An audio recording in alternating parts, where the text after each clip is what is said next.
మరి ఒకసారి కూడినటువంటి సంఘమునకు, సమాజానికి, దేవుని పిల్లని మీ అందరికీ మన ప్రభువును, మన రక్షకుని యేసుక్రీస్తు వారి నామములో ప్రత్యేకమైన వందనాలు తెలియపరుస్తున్నాను. సుమారుగా వాక్యము చెప్పి ఇక్కడ నిలబడి ఆల్మోస్ట్ 5 వీక్స్ దాటిపోయినట్టుగా అనిపించింది నాకు. లాస్ట్ వీక్ ఇక్కడ లేకపోయినప్పటికీ నేను సోదరులు రమేష్ బ్రదరు, అలాగే రామరాజు గారు, ఇంకా బాపేష్ బ్రదరు, ఇంకా బ్రదర్స్ అందరూ కూడా, సిస్టర్స్ కూడా మరి వచ్చినటువంటి అట్లాంటిలో నుండి వచ్చినటువంటి సోదరుల్ని రిసీవ్ చేసుకోవడం కానివ్వండి, మరి అంకుల్తో చక్కగా మంచి టైం స్పెండ్ చేయడం కానీ, ఇవన్నీ కూడా మరి నేను చూసినప్పుడు, నేను విన్నప్పుడు, చూడడం అంటే మీ యొక్క మాటల ద్వారా నేను విన్నప్పుడు, నేను ఆలోచన చేసినప్పుడు నిజంగా నాకు చాలా సంతోషం అనిపించింది. గత 5 వారాలుగా దైవజనులు అనేకమైన విషయాలు మనతో మాట్లాడుతూ ఉన్నారు. నిజంగా మనం చాలా అదృష్టవంతులం. ఎందుకంటే దేవుని సన్నిధిలో మనకి వాక్యం ద్వారా కౌన్సిలింగ్, వాక్యం ద్వారా మన విశ్వాసాన్ని బలపరిచే దేవుని మాటలు, అలాగే మన జీవితానికి, సంఘానికి మనకి కావలసిన ఒక ఆబ్జెక్టివ్, ఒక ఎయిమ్, ఒక గోల్ వాక్యము ద్వారా దేవుని పిల్లలు మరి అనేక సందర్భాల్లో వారు చెప్పడాన్ని బట్టి నేను చాలా సంతోషిస్తూ ఉన్నాను. సంఘాన్ని గురించి మనం నేర్చుకున్నాం. సంఘం అంటే మరి దేవుని ఒక శరీరముగా, ఒక దేహంలో ఉన్నటువంటి అవయవాలు ఎలాగైతే హెడ్కు కనెక్ట్ అయ్యి కలిసిమెలిసి శరీర క్షేమాభివృద్ధి కోసం ఎలాగైతే పనిచేస్తాయో సంఘము కూడా అలా పనిచేయాలని వాక్యం మనం విన్నాం. అలాగే మిషనరీస్ బాధ్యత మన మీద ఉన్నది. ఇండియాలో నుండి మరి గుంటూరు నుండి వచ్చినటువంటి మరి ఆంటీ గారు కానివ్వండి, శ్యామ్ బ్రదర్ కానివ్వండి, వారు కూడా మిషన్ వర్క్ ఎలా చేస్తున్నారు అనేది మనం విన్నాం. అంటే సంఘానికి ఒక మిషన్ ఉంది అనేది మనకు అర్థమైంది. అలాగే సంఘానికి ఒక విశ్వాసం కావాలని, విశ్వాసం సంబంధించిన వాక్య భాగాన్ని మనం విన్నాం. రకరకాలైన మెసేజ్ల ద్వారా, దేవుని పిల్లల ద్వారా మనం వాక్యం వింటున్నాం, వాటిని రాసుకుంటున్నాం. కాబట్టి నిజంగా వాక్యం విన్నవారు ధన్యులా? ఎవరు ధన్యులు అంటే వాక్యము వినడమే కాదండి, వాక్యం వింటే మనకు మంచిదే, కానీ వాక్య ప్రకారం మన జీవితంలో ప్రవర్తించకపోతే కనుక దానివల్ల ఉపయోగం లేదు. మనకు అనారోగ్యం వచ్చిందనుకోండి, ఎన్నో కంప్లైంట్స్ ఇస్తాం, ఎన్నో సమస్యలు చెప్తాం. డాక్టర్ దగ్గరికి వెళ్ళి డాక్టర్స్ కొన్ని గైడ్లైన్స్ ఇస్తారు, మెడిసిన్స్ ఇస్తారు. వాళ్ళు మనకి ఎన్ని కంప్లైంట్స్ ఉన్నా ఆ డాక్టర్ ఇన్స్ట్రక్షన్ ఫాలో అవ్వకుండా, మెడిసిన్ వేసుకోకుండా ఉంటే దానికి మనకు ప్రయోజనం అంటారండి? మన దేహంలో ఉన్న అనారోగ్యం ఏమైనా తగ్గుతుందా? తగ్గదు. అలాగే ఎంత వాక్యము విన్నా ఆ వాక్యాన్ని మన జీవితంలో ప్రవర్తించకపోతే, దాన్ని మన హృదయంలో పెట్టుకోకపోతే ప్రయోజనం ఉండదు. ఓన్లీ వినుట మట్టుకు మాత్రమే మనం ఉంటే గనక బైబిల్ ఏమైనా సెలవిస్తుందంటే మనం మోసపుచ్చుకుంటున్నాం. మరి ఎప్పుడు అది మనకు ప్రయోజనంగా ఉంటుందంటే విన్న వాక్యం ప్రకారము మన జీవితంలో యాక్షన్స్లో కానీ ప్రవర్తనలోకి రావాలి అని వాక్యం సెలవిస్తూ ఉంది. ఈ యొక్క చిన్న మాట చెప్పి అసలైన మన యొక్క వాక్య భాగంలోనికి మనం వెళ్దాము. ఒకసారి చూద్దాము. యాకోబు పత్రిక 1వ అధ్యాయము 22వ వచనం. Book of James chapter 1 verse 27. మీరు వినువారు మాత్రమై ఉండి. ఎన్ని విన్నాం వాక్యాలు. థర్స్డే ప్రేయర్ బైబిల్ స్టడీలో వింటున్నాం, ఎవ్రీ సండే వింటున్నాం. దైవజనులు అనేక మంది వచ్చి వాక్యాన్ని చెప్తున్నారు, వింటున్నాం. వినేవారంగా మనం ఉంటే అక్కడ ఒక మాట చెప్తున్నారు ఆయన, మీరు వినువారు మాత్రమే ఉండి మిమ్మును మీరు మోసపుచ్చుకొనకుండా. అంటే వింటే మనం మోసపరచబడతాం. ఎప్పుడు మోసపరచబడతాం? మన జీవితంలో ప్రవర్తించకుండా ఉంటే. మనల్ని మనమే, పక్కోళ్ళు కాదు, మనల్ని మనమే మోసపుచ్చుకునే వారంగా ఉంటాం. డాక్టరు ఎంత మెడిసిన్ చెప్పి ఎన్ని ఇన్స్ట్రక్షన్స్ ఇచ్చినా వాటిని ఫాలో అవ్వకపోతే మనల్ని మనం మోసపుచ్చుకున్న వారంగా ఉంటాము. ఆ తర్వాత మన అనారోగ్యము ఇంకా ఘోరంగా ముందుకు వెళ్ళిపోతుంది. అలాగే దేవుని వాక్యం ద్వారా ఎన్ని మాటలు మనం వింటూ ఉన్నా వాటిని మనం ఏం చేయాలంటే వినే సుదిరేస్తే మనం మోసం చేసుకుంటున్నాం అని అర్థం. మరి విన్న ప్రకారం ఏం చేయాలి? ప్రవర్తించాలి. ఒకవేళ విని వదిలేస్తే మనమే మోసపోచుకుంటున్నామని వాక్యం సెలవిస్తూ ఉంది. మీరు వినివారు మాత్రమే ఉండి మిమ్మల్ని మీరు మోసపుచ్చుకొనకుండా వాక్య ప్రకారము, విన్న వాక్య ప్రకారము ఏం చేయాలి? ప్రవర్తించిన వారునైండుడి, ప్రవర్తించేవారుగా ఉండాలి.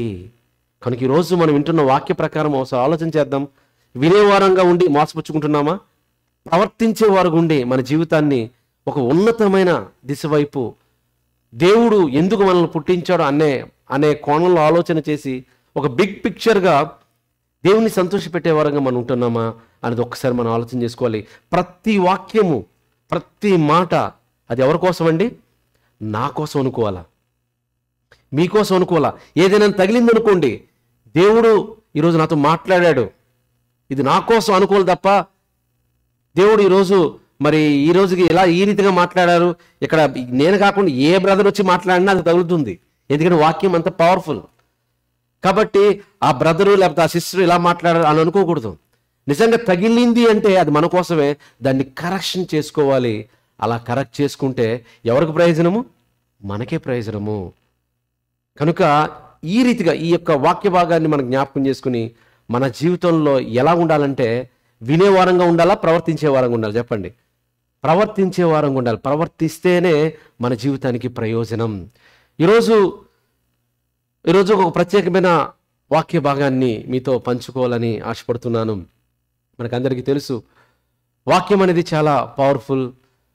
ఆ వాక్యములో ఎంతో శక్తి ఉంటుంది, బలం ఉంటుంది. ఆ వాక్యాన్ని మనం చాలా జాగ్రత్తగా ఆలోచన చేయాలి. చాలా జాగ్రత్తగా మనం పరిశీలిస్తే చాలా అద్భుతమైన ధైర్యం అనేది ఈ వాక్యం ద్వారా దేవుడు మనకిస్తాడు. దేవుడు ఇచ్చే ధైర్యము, గాడ్ గివ్స్ కరేజ్. దేవుడిచ్చే ధైర్యము. అసలు ధైర్యం మనకు కావాలా? ధైర్యం కూడా ఒక మెడిసిన్ లాంటిది. మెడిసిన్ ఉంటే బాగుండేది, షాపుల్లో కొనుక్కోవచ్చు. ఇదిగో ఈరోజు నాకు భయంగా ఉంది, ఒక మెడిసిన్ ఇవ్వండి నేను వేసుకుంటానంటే బాగుండేది, చక్కగా ధైర్యంగా ఉంటాం. కానీ లేదే. మన జీవితంలో అనేకమైన భయాలు. ఎన్ని భయాలు చెప్పండి? రేపటి గురించి ఆలోచిస్తే భయం, పిల్లల గురించి ఆలోచిస్తే భయం, ధైర్యాన్ని కోల్పోతాం. ఉద్యోగం ఇప్పుడున్న పరిస్థితుల్లో స్టూడెంట్స్ కానివ్వండి, ఎంప్లాయీస్ కానివ్వండి, ఏమవుతుందో తెలియదు, ఎప్పుడు తీసేస్తారో తెలియదు. అలాంటి పరిస్థితుల్లో అందరూ కూడా భయంతో బ్రతుకుతున్నారు. ఉద్యోగం గురించి, పిల్లల గురించి, ఆరోగ్యం గురించి, ఇంటి గురించి, ఒంటి గురించి, భవిష్యత్తు గురించి ఇంకా ఆలోచించుకుంటూ పోతే ప్రతి జీవితంలో ధైర్యాన్ని కోల్పోయే పరిస్థితులు వస్తాయి. ఇలాంటి సమయంలో, ఇలాంటి పరిస్థితుల్లో అసలు దేవుడిచ్చే ధైర్యం ఏంటిది? అసలు దేవుడు ఎలాంటి ధైర్యము దేవుని పిల్లలకి ఇవ్వబోతున్నాడు? మనం ఎలాంటి స్టాండ్ తీసుకోవాలనేది ఈరోజు ఆలోచన చేద్దాం. ఒకరోజు ఒక బాబు, అతనికి 10 సంవత్సరాలు, అతని పేరు అలెక్స్. చక్కగా తను బాగా చదువుకుంటున్నాడు. సమ్మర్ హాలిడేస్ వచ్చాయి. హాలిడేస్ వచ్చిన తర్వాత అతని తాత దగ్గరికి వెళ్ళాడు. తాత చాలా పెద్ద ఆయన, అనుభవం కలిగిన వ్యక్తి, తెల్లని వెంట్రుకలు, అనుభవంతో ఉన్నాడు. అప్పుడు తాత దగ్గరికి వెళ్ళి, తాత, జీవితంలో కరేజియస్గా ఉండాలి అంటే, సక్సెస్ఫుల్గా ఉండాలి, నేనేం చేయాలి అని అడిగాడు. అప్పుడు అతని వయసు 10 సంవత్సరాలు. అప్పుడు ఆ తాత తన్ని బయటికి తీసుకువెళ్ళి ఒక మాట చెప్పాడు. ఇక్కడ 2 చెట్లు ఉన్నాయి కదా, 2 మొక్కలు.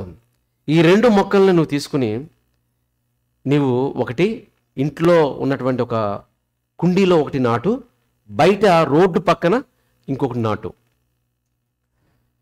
ఈ 2 నాటిన తర్వాత ఈ రెండిట్లో ఏ మొక్క చాలా బాగా పెరుగుతుంది అని ప్రశ్న అడిగాడు.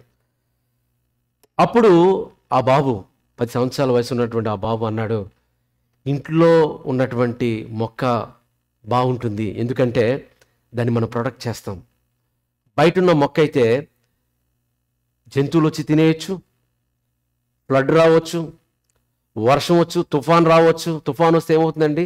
వేళ్లతో సహా పెళ్ళగించబడుతుంది, ఎండకి ఎండిపోవచ్చు. ఏదో ఒక రకంగా మనుషులు తొక్కేయచ్చు, ఏదో రకంగా సమస్య వస్తుంది. బయట ఉన్న మొక్కకి ప్రొటెక్షన్ లేదు, కానీ ఇంట్లో ఉన్న మొక్కకి ప్రొటెక్షన్ మనం ఇవ్వచ్చు. రోజు నీళ్ళు పోయొచ్చు, దానికి ఎరువేయచ్చు, ఏ జంతువు కూడా లోపలికి రాదు, ఎందుకంటే మనం ఉంటాం లోపల, ప్రొటెక్ట్ చేయొచ్చు.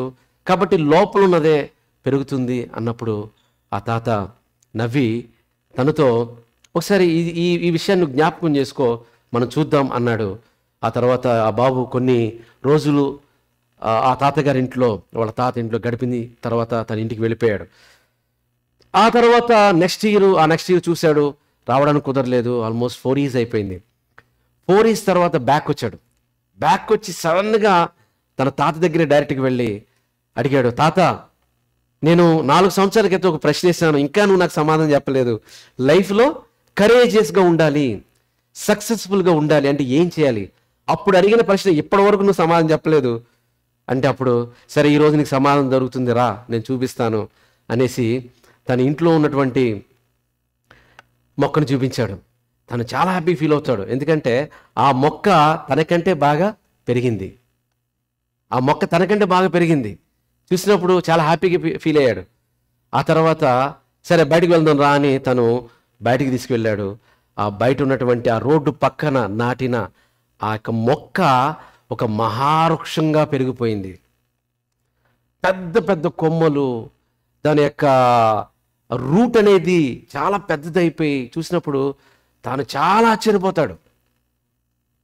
తాత ఏంటి ఇంత గొప్పగా పెరిగిపోయింది, ఇది పెరగదేమో అని అనుకున్నాను, దీనికి ఎన్నో సమస్యలు వస్తాయి కదా అనుకున్నాను, ఏంటి తాత అన్నప్పుడు ఆ తాత ఎక్స్ప్లెయిన్ చేయడం ప్రారంభించాడు. ఏమని ప్రారంభించాడంటే, ఈ మొక్క నువ్వు అన్నావు కదా, నీకు గుర్తుందా లేదా, దీనికి అనేకమైన ప్రమాదాలు ఉన్నాయి. జంతువుల ద్వారా ప్రమాదాలు ఉన్నాయి, మనుషుల ద్వారా ప్రమాదం ఉంది, ప్రకృతి ద్వారా ప్రమాదం ఉంది. ఎండకి ఎండిపోవచ్చు, కానీ వచ్చిన ప్రతి ప్రమాదంలో నిలబడింది,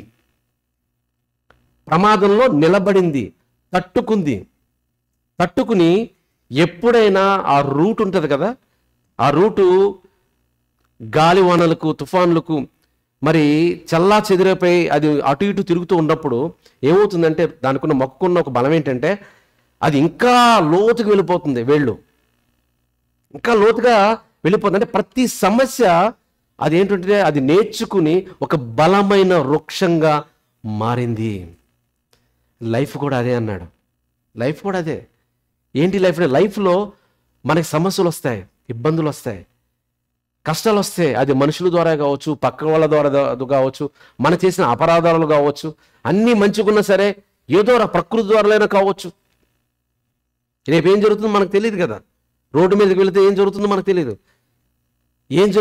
తెలియదు. కానీ ఏ స్థితిలో అయినా మనం ఎలా ఉండాలి? ఫేస్ చేయాలి, కష్టాలను ఫేస్ చేయాలి, ఇబ్బందులను ఫేస్ చేయాలి. అవన్నీ బ్లెస్సింగ్స్. దాని ద్వారా నీ జీవితంలో సక్సెస్ఫుల్గా జీవిస్తావు. అప్పుడే నీకు కరేజ్ నీ జీవితంలో బిల్డ్ అవుతుంది అన్నాడు. ప్రియులారా, ఈ ఎగ్జాంపుల్ ఎందుకు నేను ఈరోజు తీసుకున్నానంటే, సేమ్ ఆ చెట్టు, బయట నాటబడిన చెట్టు ఎండకు ఎండి వర్షానికి తరిచి మరి జంతువుల నుండి సంరక్షించబడి అది గాలికి ఉన్నట్టుగా ఉంది, కానీ ఆ కష్ట నష్టాలకు తట్టుకుని అది ఎలాగైతే ఒక మహావృక్షంగా ఎదిగిందో, ఈ భూమి మీద పుట్టిన మనకి శ్రమలు వస్తాయి, ఇబ్బందులు వస్తాయి, కష్టాలు వస్తాయి. వచ్చినప్పుడు వాటిని పారిపోవాలని కాదు, ఫేస్ చేయాలి, నిలబడాలి. అందుకే ఇందాక సోదరులు చదివారు కదా వాక్య భాగాన్ని, ఒకసారి మనం చదువుదాం. ఒకసారి ఇందాక చదివిన వాక్య భాగాన్ని మనం చదివితే చాలా అద్భుతంగా మనకు కనబడుతుంది. మనం చదువుదాం, ఒకసారి ఆలోచన చేద్దాము. యోహాను సువార్త 16వ అధ్యాయము 33వ వచనం. యేసుప్రభువు వారు చెప్తున్న మాట, యోహాను సువార్త 16వ అధ్యాయము 33వ వచనం. నా యందు మీకు సమాధానం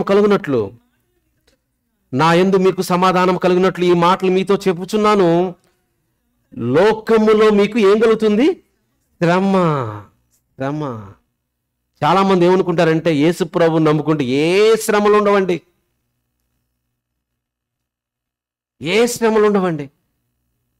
అని చెప్పాడా యేసుప్రభు వారు? మీకు శ్రమలే రావు అని అన్నారా యేసుప్రభు వారు? లోకములో మీకు శ్రమ కలుగును, ఇబ్బందులు వస్తాయి, కష్టాలు వస్తాయి, ట్రబుల్స్ వస్తాయి, శోధనలు వస్తాయి. కానీ అక్కడ వచ్చిన ఆయన ఏమంటున్నారు చూడండి, అయినను, ఇది చాలా ఇంపార్టెంట్, ఈ పాయింట్ మీరు గమనించండి. లోకములో మీకు శ్రమ కలుగును, అయినను ధైర్యము తెచ్చుకొనుడి. ఎంత అద్భుతంగా ఉందండి, ఎంత అద్భుతంగా ఉంది. శ్రమలు వచ్చినా పారిపోమంటలేదు, ధైర్యంగా తెచ్చుకో, ధైర్యం తెచ్చుకో, నిలబడడం నేర్చుకో. ఆ మొక్క ఎలాగైతే వర్షం వచ్చినప్పుడు నిజంగా అది పెకలించబడి పడిపోవచ్చు, కానీ అది పడిపోలేదు, ఇంకా తన రూటు లోపలికి తీసుకుని వెళ్ళిపోయింది. ఇంట్లో ఏ కష్టం లేకుండా ఇంట్లో పెంచిన మొక్క అంత ఎలా ఉంది చెప్పండి, అంతే ఉందంతే, కొంచెం పెరిగిందేమో అంతే. కానీ బయట అది ఎంత మహావృక్షంగా మారి అనేకులు నీడనిచ్చింది, అనేకులు ఆశ్రయంగా ఉంది ఆ మొక్క. కారణం ఏంటంటే ఆ మొక్కకి కష్టం తెలుసు, ఇబ్బంది తెలుసు, శ్రమ తెలుసు, శోధన తెలుసు, అవన్నీ తెలుసు. చెట్టు అంటే ఎవరో కాదండి, మనమే. బైబిల్లో చెట్టు దేనికి సంబోధించబడింది అంటే మనిషికి సంబోధించబడింది, మనమే.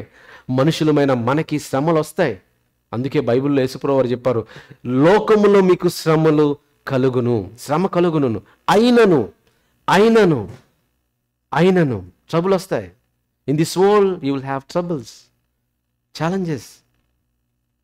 అయినను ధైర్యము తెచ్చుకొనుడి.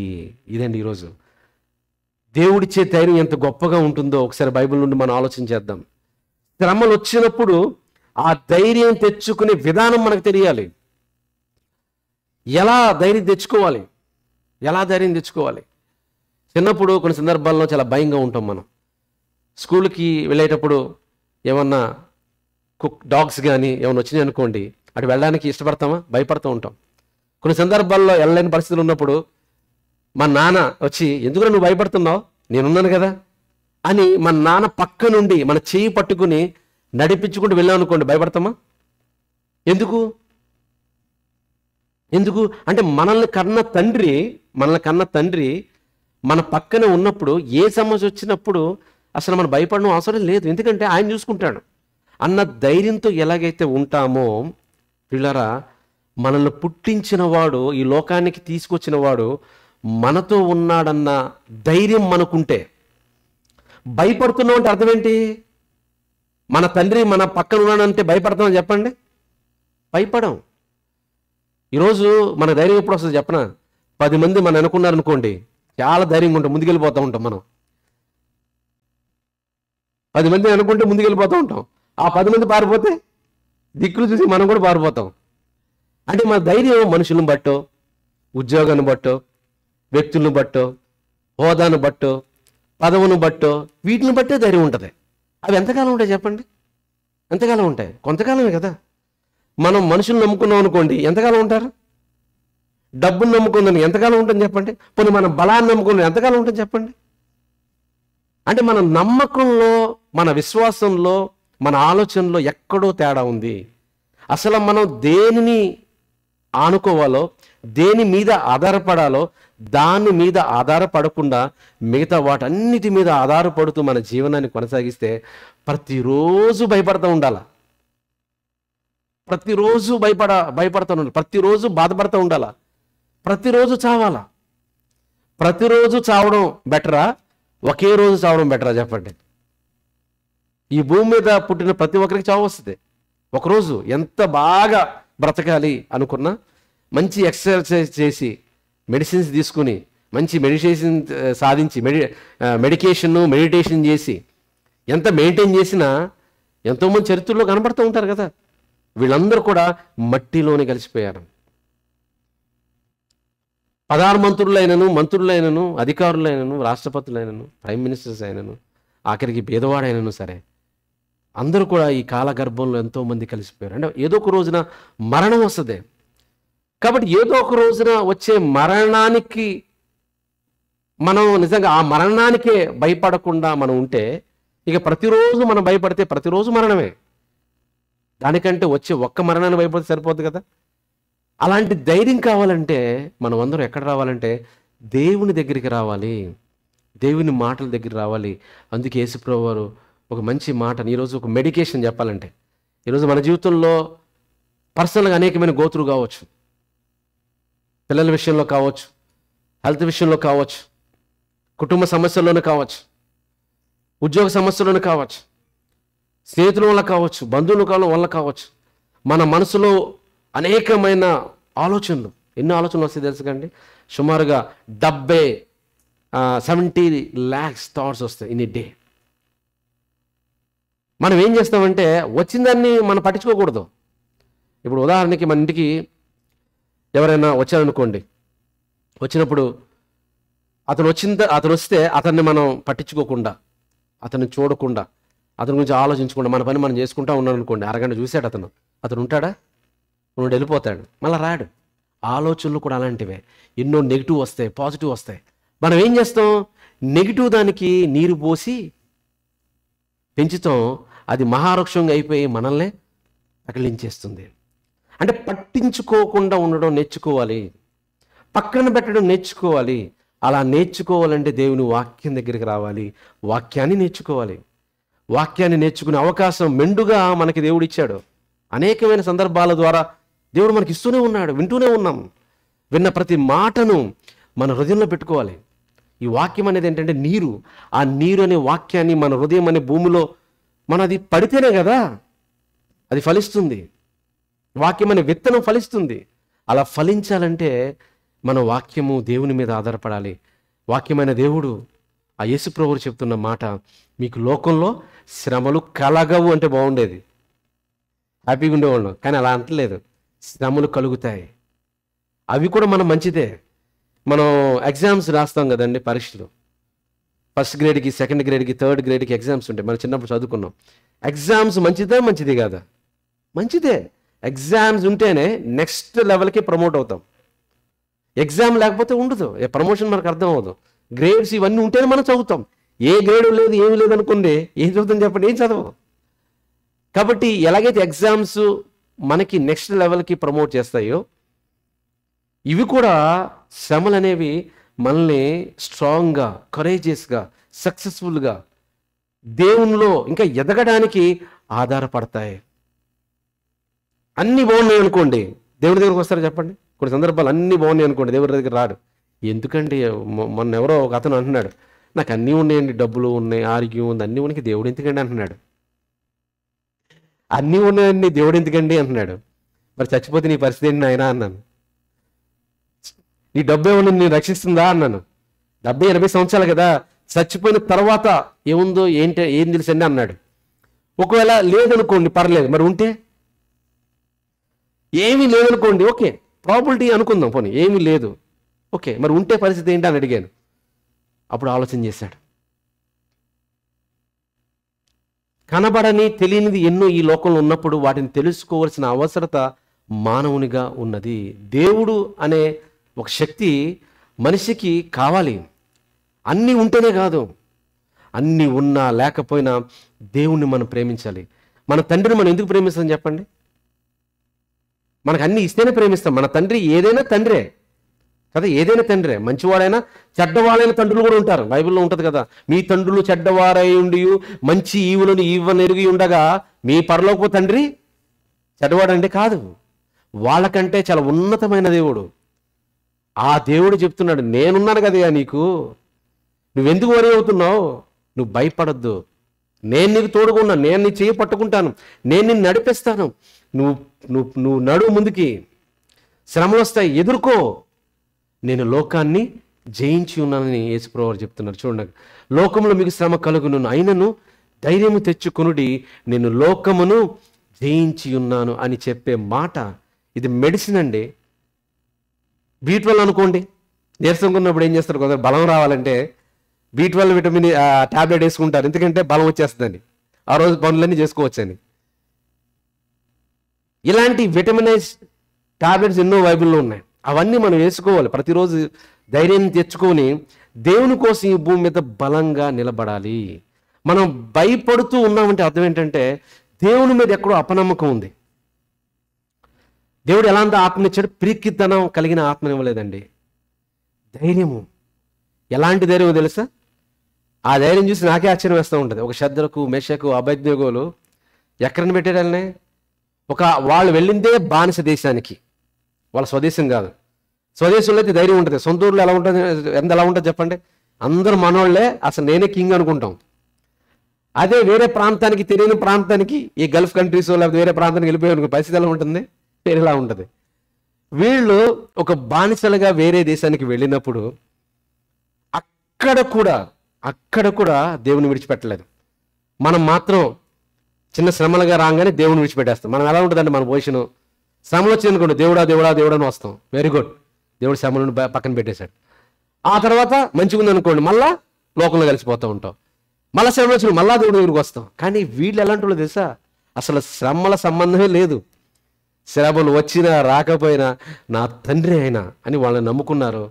నమ్ముకుని ఒక దేశంలో ఒక రాజు శాసనం చేస్తే ఒక బానిసలుగా వెళ్ళిన వీళ్ళు రాజు ఎదుట నిలబడతారు. రాజు ఎదుట ఎవరైనా ధైర్యంగా మాట్లాడతారండి? వీళ్ళు రాజు ఎదుట ధైర్యంగా మాట్లాడతారు. ఏం ధైర్యం చెప్పండి? ఏం ధైర్యం? ఆ ధైర్యం ఎలా వచ్చింది? రాజు ఎదుట ధైర్యంగా ఏం మాట్లాడుతున్నారంటే ఆయన ఆ రాజు సామాన్యమైన రాజు కాదు. ప్రపంచ దేశాలను పరిపాలించిన రాజుల్లో ఒక గొప్ప రాజు. మొత్తం ప్రపంచం అంతా ఆయన చేతుల్లో ఉంది. ఆ రాజు దగ్గరికి ఒక బానిసలుగా వెళ్ళిన వీళ్ళు నిలబడి, రాజా, ఆ దేవుడు మమ్మల్ని రక్షించకపోయినా పర్లేదు, అంటే మేము చచ్చిపోతాం, రక్షించకపోయినా పర్లేదు, కానీ నీ శాసనానికి అనుకూలంగా మేము మొక్కము అని నిలబడి. అంటే ఆ ధైర్యం ఏంటంటే అగ్నిలో మనం పడేసినా పర్లేదు ధైర్యం, చచ్చిపోయినా పర్లేదు ధైర్యం, ఎంత కష్టాలు వచ్చినా పర్లేదు ధైర్యం. ఏ ధైర్యం వాళ్ళకి? వాళ్ళు అనుకున్నది ఎవరో? మినిస్టరా? మనుషులా? దేవుడు. వాళ్ళ నమ్ముకున్న శక్తి చాలా గొప్ప శక్తి అండి. ఈ లోకాలను కలిగించిన దేవుణ్ణి వాళ్ళ బలంగా వాళ్ళు పెట్టుకున్నారు. మనం పాడుతూ ఉంటాం ఏమని? యెహోవా నా బలమని. చక్కగా ఆంధ్ర క్రైస్తవ కీర్తనలోని మంచి మంచి పాటలన్నీ సెలెక్ట్ చేసి చక్కగా పాడుతూ ఉంటాం. కానీ నిజ జీవితంలో ఎలా ఉంటుంది చెప్పండి? అది అనుకుంటా యెహోవా నా కోట నువ్వే, నా కొండ నువ్వే, నా దుర్గము నువ్వే అంటాం. నిజ జీవితంలో ఏముండదు, భయపడిపోతూ ఉంటాం, పారిపోతూ ఉంటాం.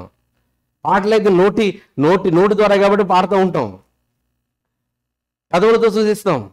కానీ మన జీవితంలో, మన హృదయంలో, మన బ్రతుకులో, మన ప్రవర్తనలో అవి కనపరచకపోతే ఉపయోగం ఉంది చెప్పండి?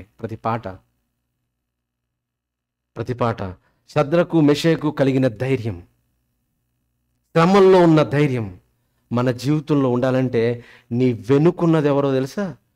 నిన్ను కన్న తండ్రి. నీ వెనుక నిన్ను కన్న తండ్రి. ఈ భూమి మీద ఉన్న తండ్రి ఇక్కడ ఉండకపోవచ్చు, ఇక్కడ ఉండాలి చెప్పండి? ఇక్కడ ఉండకపోవచ్చు, కొంతకాలం మనతో ఉంటారు అంతే. కానీ మనల్ని కన్న తండ్రి, మనల్ని పుట్టించిన, ఈ లోకంలో శరీర సంబంధంగా పుట్టించిన తల్లిదండ్రుల్ని ఈ లోకాన్ని కలుగజేసిన దేవుడు మన వెనక ఉండగా అసలు భయపడవలసిన అవసరతే లేదు. ఎప్పటికప్పుడు చచ్చిపోవాలి కదండి, ఎంత ఉన్నా అన్నీ ఉన్నాయి, ఎప్పటికప్పుడు చచ్చిపోవాలి కదా, ఏదో ఒక రోజు చచ్చిపోతాం. కానీ ఉన్నంతకాలం దేవునిలో ఉండి నిలబడి ఆయన కోసం జీవించడం మనం నేర్చుకోవాలి. భయపడడం కాదు, నిలబడడం మనం నేర్చుకోవాలి. ఆయన మీద ఆధారపడడం మనం నేర్చుకోవాలి. కష్టాల్లో కూడా దేవుడు నువ్వు నాకు తోడుగా ఉంటావు అని ఆయనతో కనెక్ట్ అవ్వడం మనం నేర్చుకోవాలి. మనం దీన్ని నేర్చుకోకుండా మిగతా అవన్నీ చూస్తూ ఉంటాం లోకంలో. ఎందుకు భయపడం? ప్రతిరోజు భయపడతాం, ప్రతి క్షణం భయపడతాం. ఎందుకంటే నీ ఆధారము దేవుడు కాదు, నీ బలము దేవుడు కాదు. లోకంలో ఉన్న నీ మీద నువ్వు పెట్టుకోవచ్చు, మనుషుల మీద పెట్టుకోవచ్చు, వ్యక్తుల మీద పెట్టుకోవచ్చు. అవి కొంతవరకే ఉంటాయి ప్రియులారా. ఈరోజు మన ధైర్యం ఎవరు కావాలంటే దేవుడు కావాలి. యేసుప్రభువు అంటున్నారు, నేను లోకాన్ని జయిస్తాను, జయించాను ఆల్రెడీ, మిమ్మల్ని కూడా జయించేవాడిగా నేను చేస్తాను. మీకు శ్రమలు వస్తాయి, మీరు ధైర్యం తెచ్చుకోమన్నారు. కొన్ని స్టోరీస్ బైబిల్లో చెప్తాను. ఒకసారి పౌలు గారు ఆయన ఒక రోమ్ ప్రాంతానికి వెళుతున్నటువంటి సందర్భంలో ఆ వాడలో అనేక మంది ఖైదీలు ఉంటారు. ఇతను కూడా అందులో ఉంటాడు.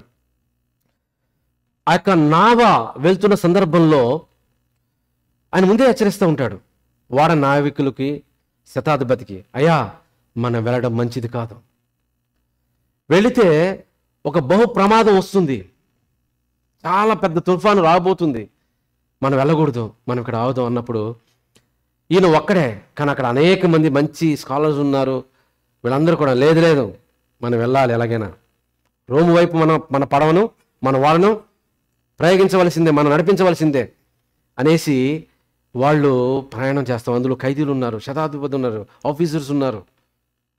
వీళ్ళందరూ కూడా వెళ్తున్న సందర్భంలో కొన్ని వచనాలు నేను చూపిస్తాను మీకు, చాలా ఆశ్చర్యంగా ఉంటుంది. నిజంగా ఈ యొక్క ప్యాసేజ్లో కొన్ని అద్భుతమైన మాటలు దేవుడు మనతో మాట్లాడబోతున్నాడు. మనం చూద్దాము. అపోస్తలుల కార్యముల గ్రంథం 27వ అధ్యాయము మనం చూస్తే అందులో 10వ వచనంలో పౌలు గారు చెప్తూ ఉన్నట్టు, అప్పుడు పౌలు, అయ్యలారా, ఈ ప్రయాణము వలన సరుకులకును వాడకును మాత్రమే కాక మన ప్రాణములకు కూడా హానియు, బహు నష్టము కలుగునట్లు నాకు తోచుచున్నదని చెప్పి వారిని హెచ్చరించెను. తుఫాను వచ్చినప్పుడు ఎలాగైతే ఒక హెచ్చరిక, మరి తుఫాను హెచ్చరిక కేంద్రం ఎలాగైతే ఉండి అక్కడ నుండి మరి వెదర్ రిపోర్టు మనకి ఇస్తారో, ఈయన ముందుగానే హెచ్చరిస్తూ ఉంటున్నాడు. లేదు, మనకు ప్రాణానికే కాదు, దానికంటే ప్రాణానికితో పాటుగా మనం ఇక్కడ ఉన్నటువంటి సరుకులకి వస్తువులు అనుకుంటున్నారు, వాటితో పాటుగా ప్రాణానికి కూడా నష్టమని చెప్పినప్పుడు వీళ్ళు వినరు, సాగిపోతారు. సాగిపోతే పరిస్థితి ఎలా ఉంటుందో చూడండి. అసలు ఏదైతే చెప్పాడో పౌలు గారు, పెద్ద తుఫాను అక్కడ కొంచెం సేపు అయిన తర్వాత ఉరకులోను అను తుఫాను, పెను తుఫాను. మనకు కూడా పేర్లు పెడతా ఉంటాం కదండి తుఫాను. ఈ తుఫానుకు ఒక తుఫాను. ఉరకులోను అను పెను గాలి క్రోతు మీద నుండి విసిరేను. ఇక పరిస్థితి ఎలా ఉంటుంది చెప్పండి. వాళ్ళ కంట్రోల్లో తప్పిపోయింది. ఏం చేస్తామో అర్థం కావట్లేదు. అందరూ ప్రాణాలు గుప్పెట్లు చేతిలో పెట్టుకుని అసలు మనం బ్రతుకుతామా, ఆయన ముందే చెప్పాడే, ఏం చేయాలి అర్థం కాని పరిస్థితులు ఉన్నప్పుడు ప్రియులారా, నిజంగా పౌలు గారు దైవజనుడు, తను కూడా ఉన్నాడు కదా, తను కూడా అసలు రాకుండా చేయొచ్చు కదా, దేవుడు రాకుండా చేయొచ్చు కదా. తను కూడా ఆ ఓడలో ఉన్న ఆ ప్రమాదం వచ్చింది, అలలు కొట్టాయి, తుఫాను వచ్చింది, అవన్నీ కూడా తను కూడా అనుభవించాడు, వాళ్ళందరూ కూడా అనుభవించారు. అప్పుడు ఆయన అన్నాడు, మీరు భయపడొద్దు, దేవుడు ముందుగానే వాగ్దానం చేశాడు. చూస్తే ఆ వచనాలన్నీ చాలా అద్భుతంగా ఉంటాయండి. కొన్ని వచనాలు నేను మీకు చదివి వినిపిస్తాను. మీరు తర్వాత ఎప్పుడైనా మెల్లగా తర్వాత మీరు చదవడానికి ప్రయత్నం చేయండి. ఇందులో కొన్ని మాటలు చాలా అద్భుతంగా మళ్ళీ ఆలోచింపచేసే విధంగా ఉంటుంది. మీరు భయపడొద్దు, దేవుడు నాకు ఆల్రెడీ ముందే చెప్పేశాడు. ఏమని చెప్పాడు తెలుసా? ఇంత పెద్ద తుఫాను వచ్చిన వీళ్ళందరినీ కూడా నేను నీకు అప్పగించాను నాయన, నీకు ఒక పని ఉంది, నీవు అక్కడికి వెళ్ళాలి. నువ్వేం చేయాలంటే అక్కడికి వెళ్ళి వారి ఎదుట నీవు నా గురించి సాక్ష్యం చెప్పాలి. నీవు కైసరి ఎదుట నిలవబడాలి. నువ్వు ఎక్కడ ఒక సామాన్యుని ఎదుట కాదు, ఒక గొప్ప ఈ లోక సంబంధమైన అధికారి ఎదుట నువ్వు నిలబడాలి. ఇదిగో నీతో కూడా వారిలో ప్రయాణం పోచున్న వారందరికీ కూడా దేవుడు నీకు అనుగ్రహిస్తున్నాడు. ఒక పౌలు వలన మొత్తం వాడ కూడా కాపాడబడింది. ఒక దైవజనుడు వలన ఆ వాడకి ఎన్ని తుఫాన్లు ఇబ్బందులు వచ్చినా వాళ్ళందరూ కూడా కాపాడబడ్డారు. ఆయన అంటున్న మాట నిజంగా కొన్ని సందర్భాల్లో చాలా ఆశ్చర్యాన్ని కలుగు చేస్తూ ఉంటుంది. ఇలాంటి పరిస్థితులు కష్టం వచ్చినప్పుడు మామూలుగా చెప్తే మనం వినం. జనరల్గా మన మైండ్ ఎలాంటిదంటే, మామూలుగా చెప్పినప్పుడు మనం వినం, కష్టం వచ్చినప్పుడు వినడానికి అవకాశం ఉంటుంది. ఈయన ఏ కష్టం లేనప్పుడు చెప్పాడు, అంత తుఫాను ఏమీ లేదు, మంచిగా ఉంది అన్నప్పుడు, నాయన వద్దు నాయన, అది మంచిది కాదు, వెళ్ళకూడదు, మనం ఆగుదామంటే వీళ్ళు వినలేదు మాట. ఒక దైవజనుడి మాట వినలేదు. సరే నువ్వేంటి మాకు చెప్పేది అనేసి అందరూ వెళ్ళిపోయారు. అక్కడ ఆ ప్యాసేజ్ చదివితే అనేక మంది వెళ్ళాలనే చెప్పుంటారంట, ఈయన ఒక్కడే చెప్పాడు వద్దని. అనేక మంది అంటే మెజారిటీ పీపుల్ యొక్క థాట్స్ని తీసుకున్నాడు తప్ప నిజంగా దైవజనుడుగా దేవుని బిడ్డగా ఏం చెప్పింది ఆలోచన చేద్దాం అనేది కూడా తీసుకోకుండా, ఒక అధికారి కానివ్వండి, ఆ క్రూ మెంబర్స్, ఆ షిప్ని అలా లేకపోతే ఆ వాడిని నడిపించే ఆ క్రూ మెంబర్స్ అందరూ కూడా ఈయన మాట వినకుండా చేశారు.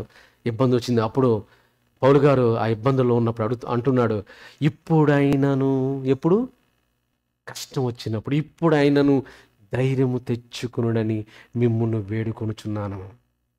ఎంత అద్భుతంగా ఉందండి. వాడకే గాని మీలో ఎవని ప్రాణమునకు హాని కలగదు. ఎంత అద్భుతంగా ఉందండి. హాని కలగదు. దేవుడు వాగ్దానం చేశాడు, మీ తల వెంట్రుక ఒక్కటి కూడా నేల మీద పడదు. ఉందా చూడండి, ఆ వచ్చిన భాగం ఇక్కడ రాయబడలేదు. ఒకసారి చూస్తే 27వ అధ్యాయము 33వ వచనం చూస్తారా ఎవరు? 27వ అధ్యాయము అందులోనే 33వ వచనం చూస్తే,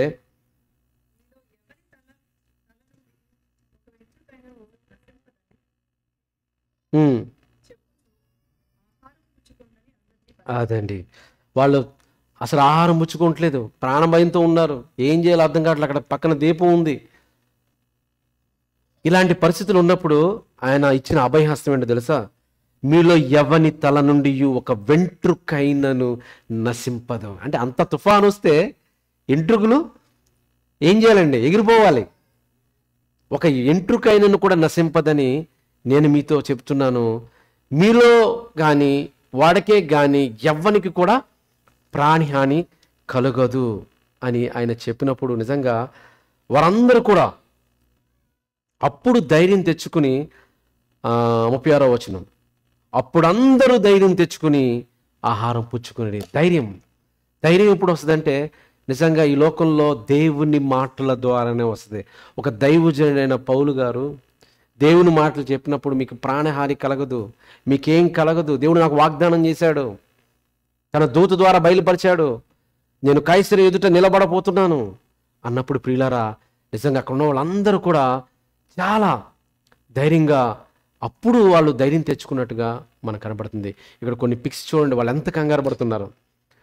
ఎక్కడ చనిపోతామని అక్కడ ఆహార వస్తువులన్నీ కూడా బయట పడేశారు. ఎందుకంటే వెయిట్ అనేది వాళ్ళు దాన్ని వెయిట్లెస్గా చేయాలి, లేకపోతే అది మునిగిపోతుంది, అందరి ప్రాణాలు కూడా హరించిపోతాయి. ఎప్పుడైనా నీరు లోపలికి ఎంటర్ అయిందనుకోండి మొత్తం వాడంతా కూడా మునిగిపోతుంది.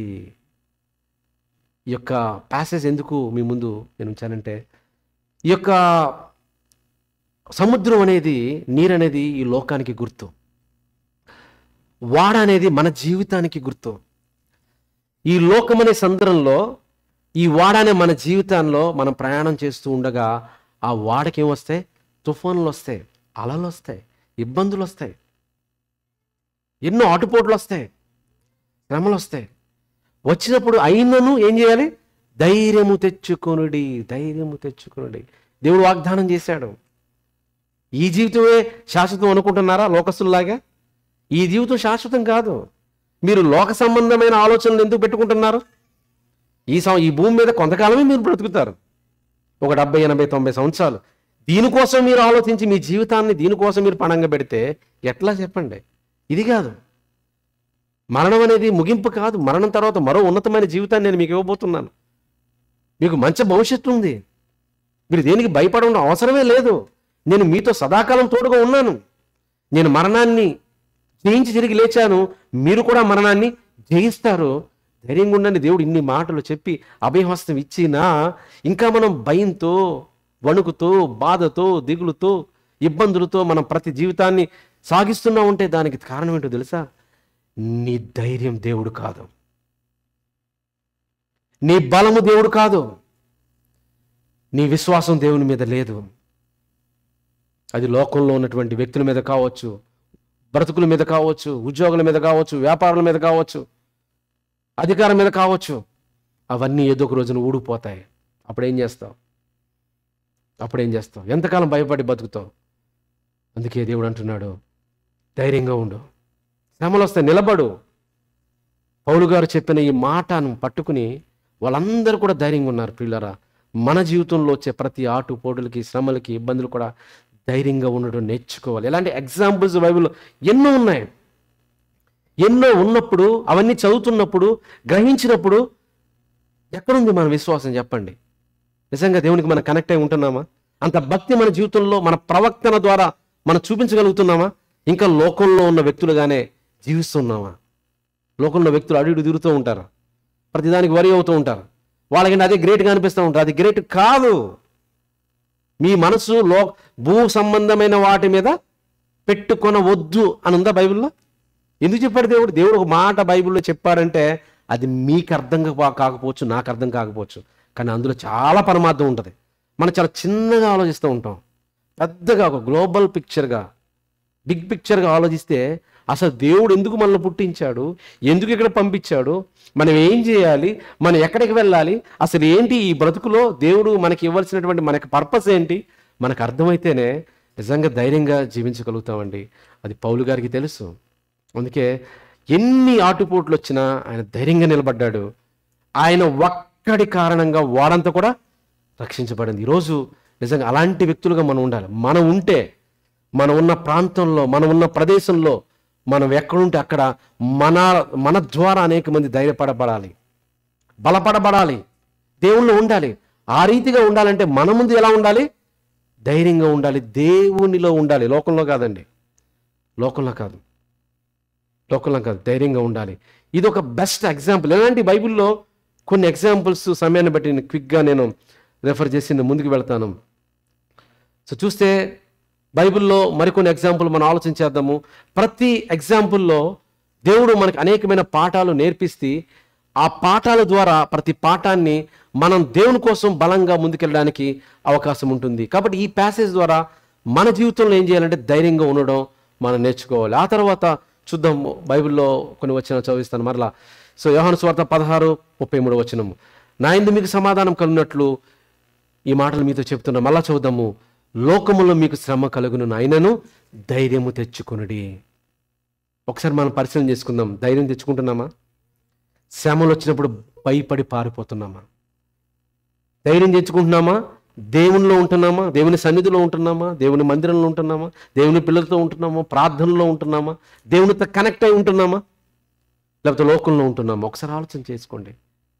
ప్రతి ఒక్కరు, నన్ను నేను పరిశీలన చేసుకోవాలా, మిమ్మల్ని మీరు పరిశీలన చేసుకోవాలా. ఎందుకంటే ప్రతి భయానికి మందు దేవుని మాటలే. నిజంగా ఆ దేవుని మాటలు ఎంత బలంగా ఉంటాయంటే 34వ కీర్తన 10వ వచనం, సింహపు పిల్లలు లేమి కలవై ఆకలి కొనును. దేనికి భయం అండి? రేపు పొద్దున ఉద్యోగం పోతే నా పరిస్థితి ఏంటి, నా పిల్లల పరిస్థితి ఏంటి? అంతే కదండి. నిజంగా ఈ ఉద్యోగం కాకపోతే ఇంకొక ఉద్యోగం వస్తుంది, ఇది కాకపోతే ఇంకోటి వస్తుంది. ప్రతిదానికి ఎన్నో మార్గాలు ఉన్నాయి.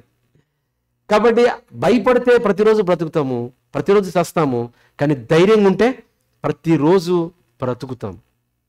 అందుకే దేవుడు ఏమన్నాడంటే, సింహపు పిల్లలు లేమి కలవై ఆకలి గొనినను యెహోవాను, దయచేసి అందరూ కూడా ఈ వచనాన్ని బాగా చదవండి, అందరూ కూడా చదువుతాము. 2వ భాగాన్ని, యెహోవాను ఆశ్రయించిన వారికి ఏ మేలు కొదువై ఉండదు. ఎంత అద్భుతంగా ఉందండి.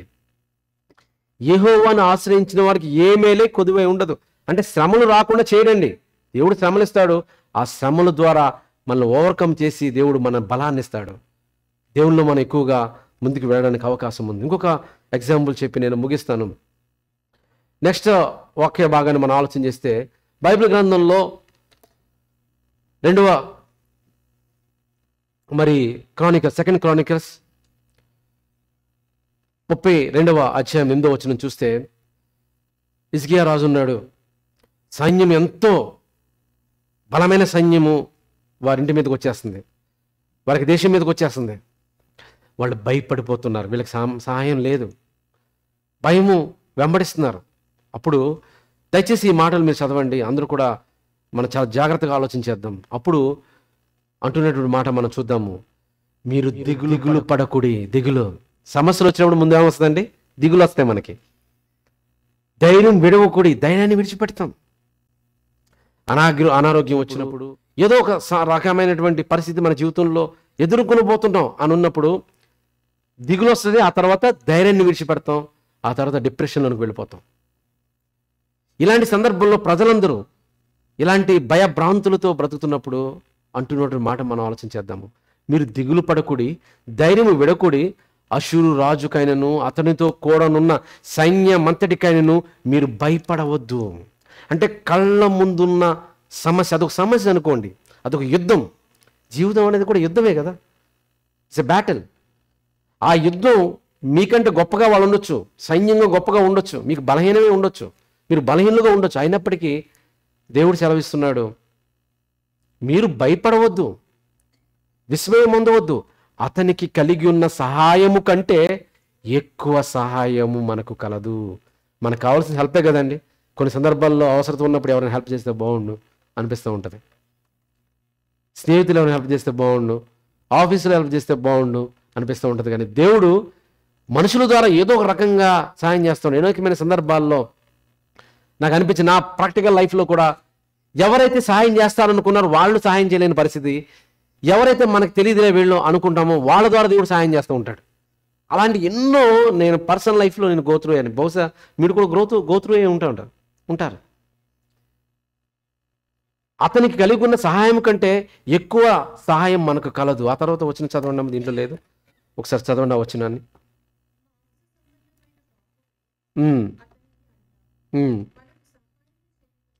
మనకు సహాయం చేయుటకును మన యుద్ధములను జరిగించుటకును మన దేవుడైన యెహోవా మనకు తోడుగా ఉన్నాడు. ఎంత అద్భుతం ఉందండి. మన జీవితంలో యుద్ధాలు, మన జీవితంలో సహాయం కావాలి. ఆ సహాయాన్ని ఇవ్వడానికి ఎవరు తోడుగా ఉన్నాడన్నారు? సైన్యములకు అధిపతి అని యెహోవా, ఆయనకు గొప్ప సైన్యం ఉంది, దేవదూతల సైన్యం ఉంది. ఆయన ఇవ్వడానికి సిద్ధంగా ఉన్నాడు. నువ్వు తీసుకోవడానికి సిద్ధంగా ఉన్నావా? నా కుమారుడా, నా కుమార్తె, నిన్ను హక్కును చేర్చుకుంటాను అని ఆయన సిద్ధంగా ఉన్నాడు. కానీ రావడానికి నువ్వు సిద్ధంగా ఉన్నావా? నా మీద ఆనుకో అంటున్నాడు దేవుడు. నేను నీకు బలంగా ఉంటానని ఆయన అంటున్నాడు. నువ్వు ఆయనను బలంగా పెట్టుకోవడానికి ఇష్టపడుతున్నావా? ఒకసారి ఆలోచన చేసుకోండి. మనం అందరం కూడా చదవమ్మా. తర్వాత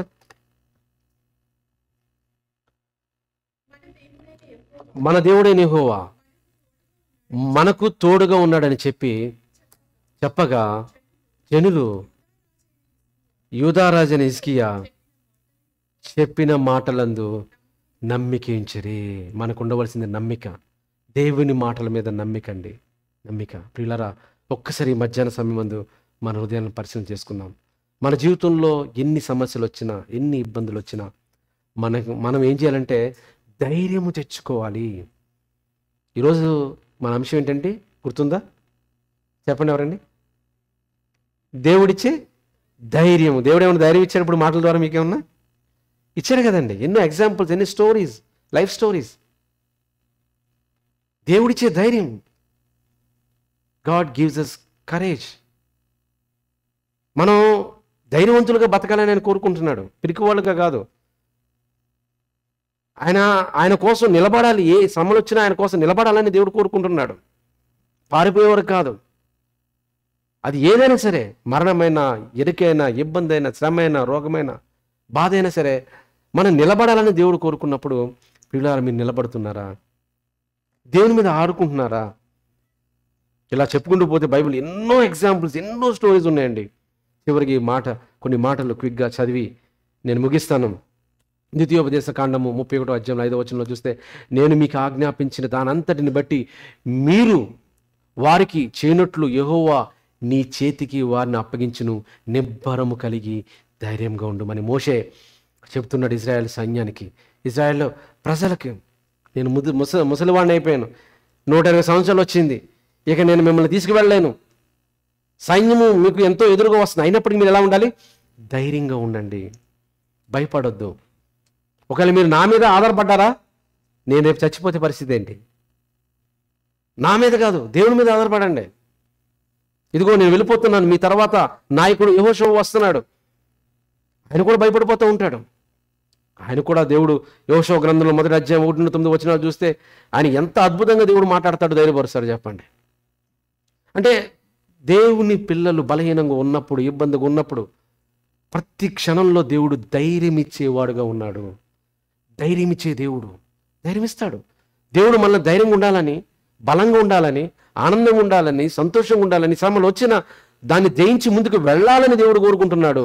అలా ఉండాలంటే దేవునిలో మనం ఉండాలి, దేవుని యందు నమ్మిక ఉండాలి, నీ తండ్రి మీద నమ్మిక ఉండాలి. నీ మీద కాదు, నీకున్న ఉద్యోగం మీద కాదు, వ్యాపారాల మీద కాదు, మనుషుల మీద కాదు, అధికారం మీద కాదు, బలము కాదు, ధనము కాదు, వాటన్నిటికంటే ఉన్నతమైన దేవుని మీద నువ్వు ఉండాలి. నీ బలమైన, నీ కోట అయినా, నీ కొండ అయినా, నీ శైలము అయినా, నీ దుర్గము అయినా ఆయన నువ్వు దుర్గంగా చేసుకోవాలి. కొన్ని వచనాలు చదివి నేను ముగిస్తాను. అదే దినవృత్తాంత గ్రంథం 17వ అధ్యాయం 7వ వచనం, మీరు బలహీనులు కాక ధైర్యము వహించుడి, మీ కార్యము సఫలమగును. ఎప్పుడు సఫలం అవుతుందండి మీ కార్యము? ధైర్యంగా ఉంటేనే. ధైర్యం, కరేజెస్గా ఉండడం మనం నేర్చుకోవాలి. భయపడితే ఎప్పుడు వెనకెళ్ళిపోతూ ఉంటాం. దేవుడు అలా కోరుకోవడం లేదు. మనం విజయవంతులుగా సక్సెస్ఫుల్ లైఫ్ లీడ్ చేయాలని కోరుకుంటున్నారు. అలా ఉండాలంటే ధైర్యాన్ని వహించాలి.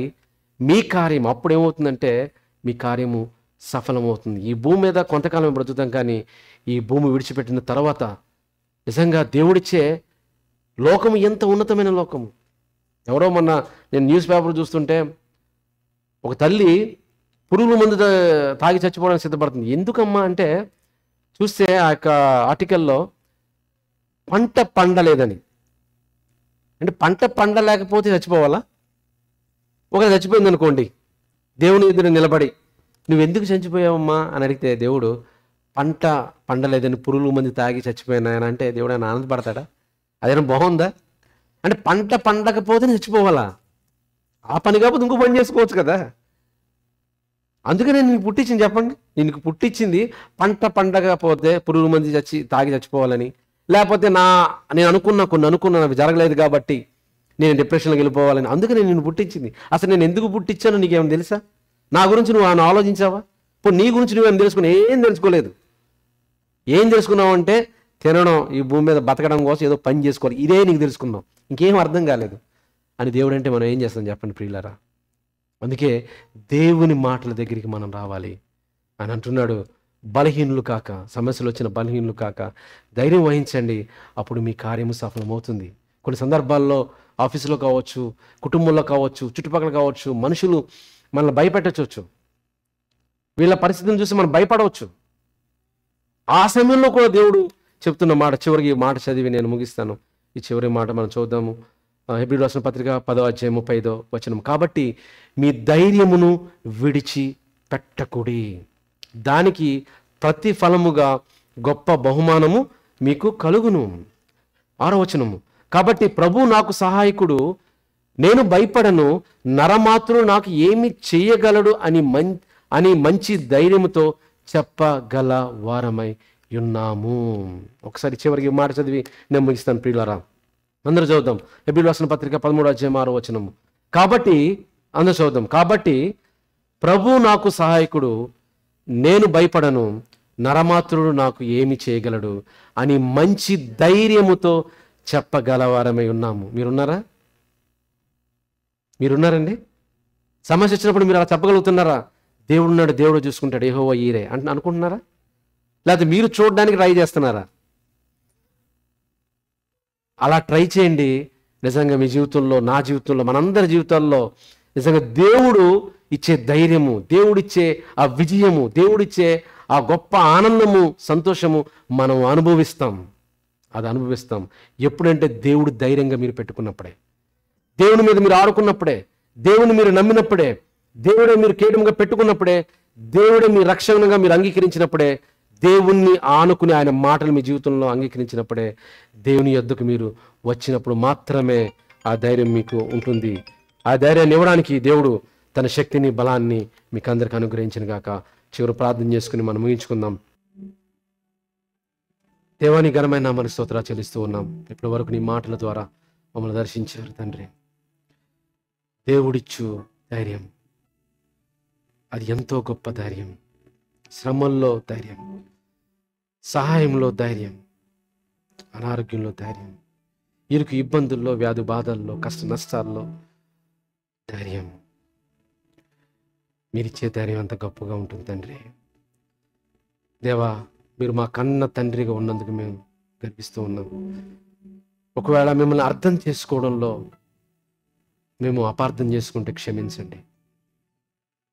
మీరు మా జీవితంలో దేవుడుగా, ఒక దుర్గముగా, కోటగా, కొండగా, బలముగా మీరునండి. మీ పిల్లలు ఎలాంటి సమస్యలు గుండా వెళుతున్నారు మీకు తెలుసును తండ్రి. వాళ్ళ హృదయాన్ని మీ సన్నిధిలో పెడుతున్నారు. ప్రతి సమస్యను ఆయన మీ సమృద్ధిలో తీర్చండి. నేనున్నాను నా కుమారుడా, నా కుమార్తె, ధైర్యంగా ఉండు, ముందుకు వెళ్ళు, నేను నీకు తోడుకున్నాను అన్న నీ మాట ప్రతి హృదయంలో బలాన్నిచ్చే ఒక బలమైన మందుగా వాళ్ళ హృదయంలో, వాళ్ళ దేహంలో మీరు పెట్టమని ప్రార్థిస్తూ, వాక్యాన్ని బట్టి మీకు స్తుతిస్తూ, విన్న ప్రతి వారిని మీరు దీవించమని, ఆశీర్వదించమని, బలపరచమని మా ప్రభును, మా రక్షకుని యేసుక్రీస్తు వారి నామములో ఈ ప్రార్థన అడుగుచున్నాను తండ్రి. ఆమేన్.